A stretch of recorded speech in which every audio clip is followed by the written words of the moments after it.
नमस्कार दोस्तों, हमारी पुरानी पीढ़ी के लोग 100 दीपावली देख पाते थे, अर्थात 100 साल तक जीते थे। लेकिन आज 60 या 70 साल का जीवन अधिक माना जाता है और इसमें भी लोग अच्छे होते हैं तो और भी कम उम्र में ही इस दुनिया को छोड़कर मृत्यु को प्राप्त कर लेते हैं। आपने लोगों को कहते सुना होगा कि भगवान अच्छे लोगों को जल्दी बुला लेते हैं, लेकिन आपको पता है कि ऐसा क्यों होता है? क्योंकि दूसरों का भला करने वाले और अच्छे लोग बुरे और दुष्ट लोगों की तुलना में जल्दी मृत्यु को प्राप्त करते हैं। आपने लोगों को कहते हुए सुना होगा कि इस भले इंसान को इतनी जल्दी मौत क्यों आ गई और वह दुष्ट पापी अभी तक मरता क्यों नहीं है? क्या सच में ऐसा होता है या सच में इसका कोई कारण है? अनेक ग्रंथों में इनके बारे में बताया गया है कि आज हम इनके माध्यम से इसी प्रश्न का उत्तर ढूंढने की कोशिश करेंगे। तो मित्रों, इससे पहले चैनल को सब्सक्राइब जरूर करें, अपने दोस्तों को शेयर जरूर करें। तो मित्रों, वीडियो शुरू करते हैं।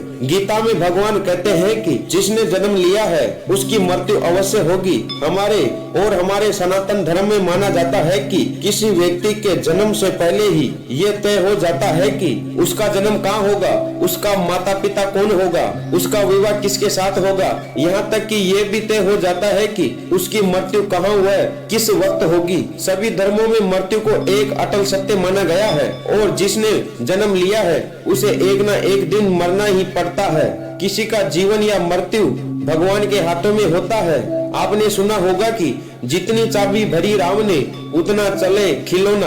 हम वो खिलौना है जिसकी चाबी भगवान के हाथ में होती है और सभी चीज उनकी इच्छा से ही होती है। हिंदू धर्म में मान्यता है कि भगवान अच्छे मनुष्य को किसी न किसी उद्देश्य के साथ इस मृत्यु लोक में भेजते हैं। जब वो उद्देश्य जल्दी पूरा हो जाता है तब भगवान उसे वापस बुला लेते हैं। अर्थात अच्छे लोगों की मृत्यु भी उनके अच्छे कर्मों पर ही निर्भर करती है। कलयुग के लक्षण में भी बताया गया है कि इस युग में पापी व्यक्ति अधिक वर्ष तक जिएगा और पुण्य आत्मा इस लोक को जल्दी त्याग कर देंगे। इसके अलावा आपको ये भी बता दो कि जो लोग कहते हैं कि मरने के बाद मनुष्य खाली हाथ जाता है, उन्हें ये जान लेना चाहिए कि 3 चीजें ऐसी है जो मरने के बाद उसके साथ जाती है। एक है संचित कर्म, दूसरा है स्मृति और तीसरी है जागृति।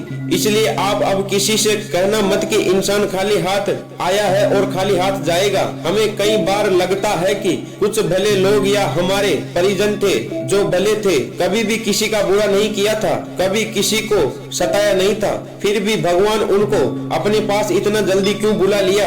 उन्हें तो अच्छे कामों के बदले में ज्यादा जीना चाहिए था, तो भगवान ने ऐसा क्यों किया? तो आइए इस बात को समझते हैं। आपने कई प्राचीन कथाओं में सुना होगा कि जब कोई ऋषि मुनि या भगवान किसी अप्सरा या देवता पर क्रोधित होते थे तो उसे सजा के तौर पर पृथ्वी लोक यानी कि मृत्यु लोक में जन्म लेने का श्राप देते थे।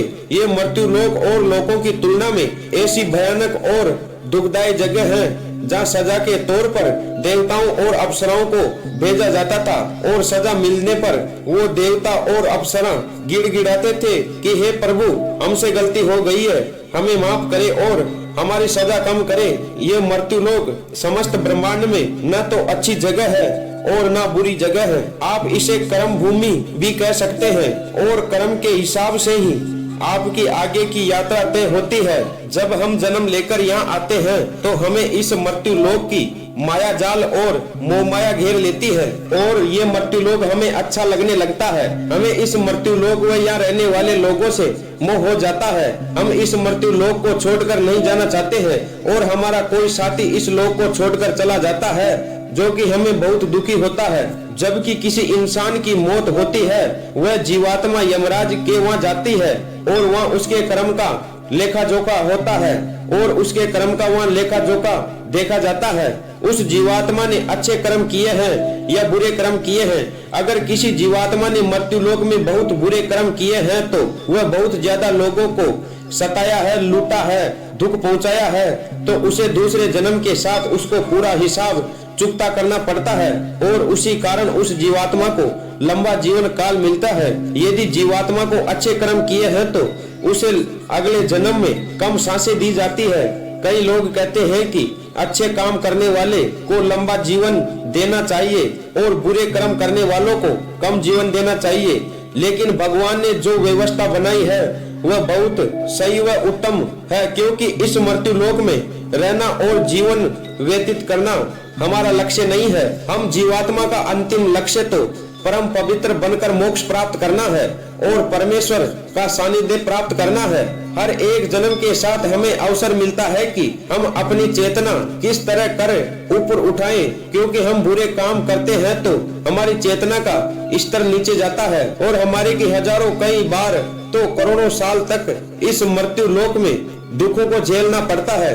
कहा जाता है कि एक जीवात्मा को 84 लाख बार इस संसार सागर के चक्कर काटना पड़ते हैं, तब जाकर इसे मोक्ष मिलता है। लेकिन जो जीवात्मा अच्छे हैं, नेक काम करते हैं, वह जीवात्मा जल्दी से जल्दी शुद्धता प्राप्त करने और कुछ ही जन्म लेने तक ही मोक्ष प्राप्त कर लेते हैं। इसीलिए परमात्मा उसका जीवन काल कम रखते हैं, ताकि वह जीवात्मा इस मृत्यु लोक के कष्टों को कम सहन कर सके और परम धाम को जाकर परम शांति और परम आनंद को प्राप्त कर सके। और जिस जीवात्मा ने मृत्यु लोक में बुरे कर्म किए हैं, उसे इस मृत्यु लोक की यातनाओं को अधिक समय तक झेलना पड़ता है और कई हजार लाखों वर्षों बाद उनकी आत्माएं पवित्र होती है, तब जाकर उसे परम धाम की प्राप्ति होती है। दूसरी बात यह है कि हमारा जन्म इसी मृत्यु लोक में किसी न किसी उद्देश्य से जरूर होता है, और जब वह उद्देश्य पूरा हो जाता है तो भगवान हमें वापस बुला लेते हैं।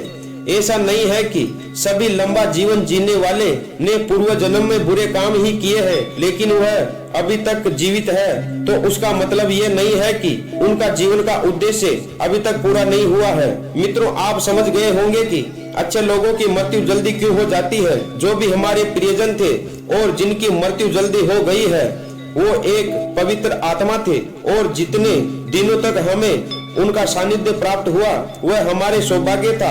उनकी मृत्यु के बाद हमको प्रार्थना करनी चाहिए कि उनकी आत्मा को जल्दी से जल्दी परम धाम को प्राप्त कर सके, परम शांति को प्राप्त कर सके।